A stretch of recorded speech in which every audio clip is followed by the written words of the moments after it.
Ang Sipalay ginakilala ng Presidente Gloria Macapagal Arroyo bilang next world's destination. Magluwas sa white sand beaches na preserve pa ang natural resources diri.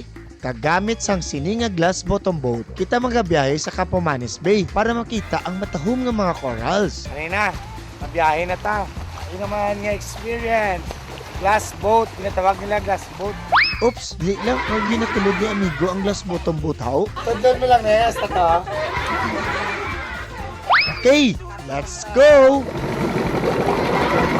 Pag-abot sa site, in-open na ang cover. Oh, hindi ka na kilala mabasa. Tanaw mo, nag-scuba diving naman. Wow! Kita nyo, katahom-tahom sang underwater world.